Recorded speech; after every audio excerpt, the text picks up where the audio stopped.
徐丽文是一位屏东的小阿妹，伊非常有才气，伊做对写、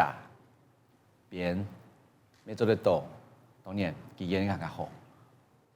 伊伫客家天是有千多无可用的角色，所以今日来看徐丽文伫客家戏剧的所有歌唱。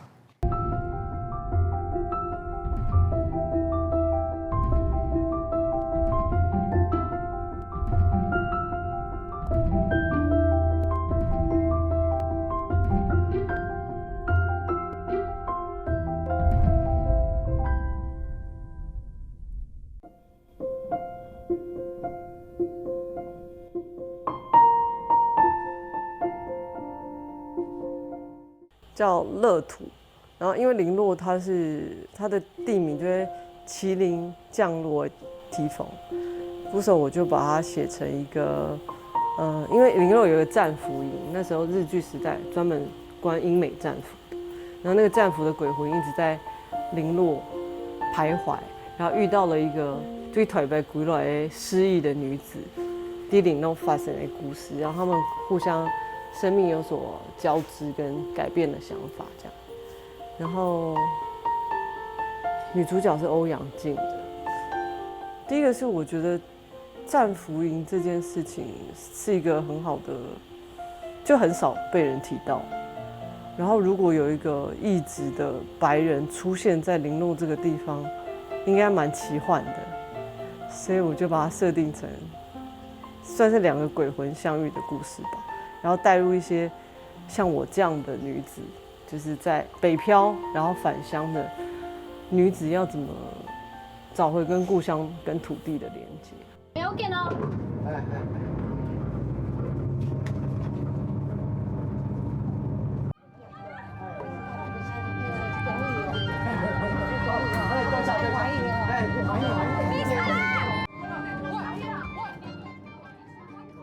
到站一开始有一个普通，就是讲一个公车司机心脏病发，但是给罪名喊嘿平安把这些旅客载到目的地，这样，这是一个新闻。然后那时候我就跟客台聊说，为什么那这些同生共死的乘客们，他们在那个短时间里会发生什么样的交织，或者是会有什么效果这样？然后就聊出了这个多线的故事。这个挑战应该是那么多人，然后还有一堆机器，还有工作人员跟演员都要在那一台小小的公车上要怎么操作这样。然后对我自己蛮特别的一件事就是，我找了我的第一部投研林志儒导演做了男主角。一开始真的也是蛮挣扎的，想说，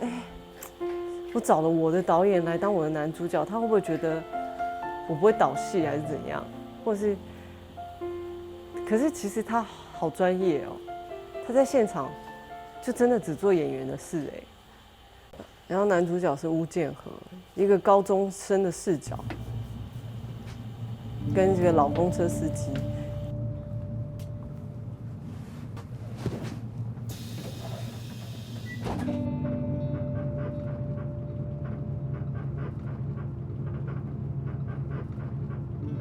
没有好行路没啊？行工开始哦，不能行到冲哦。然后这是他最迷一趟公车，就是开完这趟他就要退休了，没想到他就心脏病发，其实是有一种命定的失忆性的，所以有在里面放一些比较算魔幻写实的东西吧。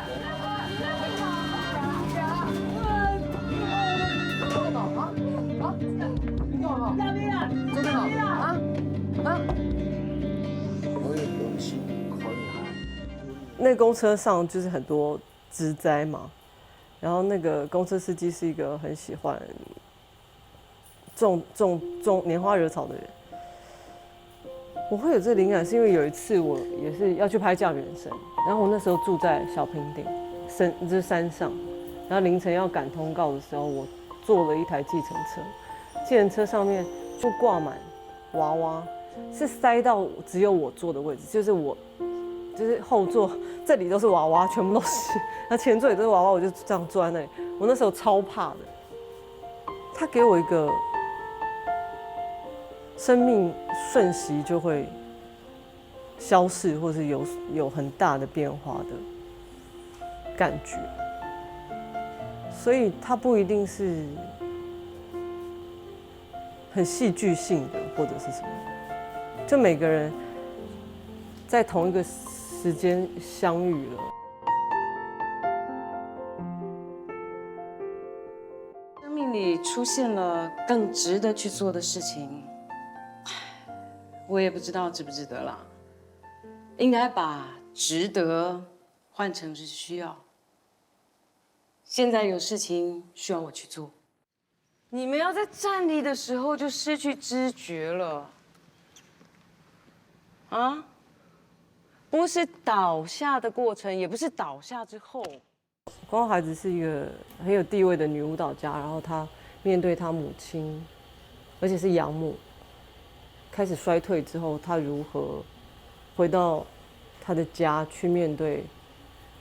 非血亲，跟她究竟在逃避什么，跟她现在要面对什么这些，所以她要开始去直面这些事情。我们可能艺术创作的人常常都形而上的讨论一些事情，或者是讨论别人的事情，可是他真的要面对自己的事了。对，以前我看燕玲在剧场演出，觉得她是一个无所不能，然后非常自由奔放的演员。可是好妙哦，我这出戏才可能真的认识她本人。她是一个很务实的摩羯座。厉害的演员，或者是因为他也是一个表演的老师，所以其实他在做表演的时候，他会先从他觉得安全，或者是他会先从浅尝开始，他不会一开始就大鸣大放那样。我觉得这是一个我觉得蛮特别的事情，就是在你是表演身手的时候，你可能会很想表现，会很期待说我来了。戏剧高潮要来了，我要大鸣大放了。可是对于燕玲他们这种演员，不是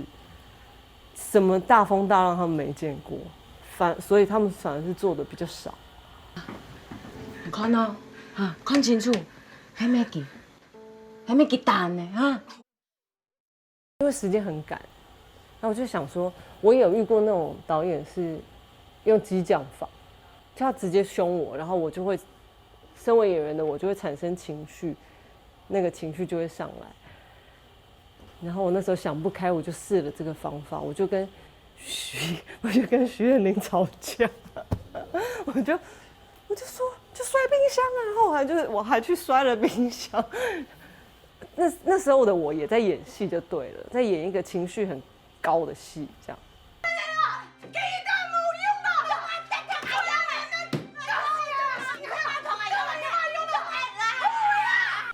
然后燕玲就冷冷的看了这一切，然后我那时候就我看到燕玲的眼神，我就觉得啊，我好后悔，我采取了这个方法。现在的我觉得，反正大家觉得我傻傻的，或者是很多事情不会，反而是好处。这样好像才能达到某种协作的感觉，就是我越不耻下问，大家就愿意贡献自己的心力，所以那部片才真的达到一种合作的感觉，而不是嘴上说的合作。对，我觉得这也蛮好，所以我现在越来越自在于这一点。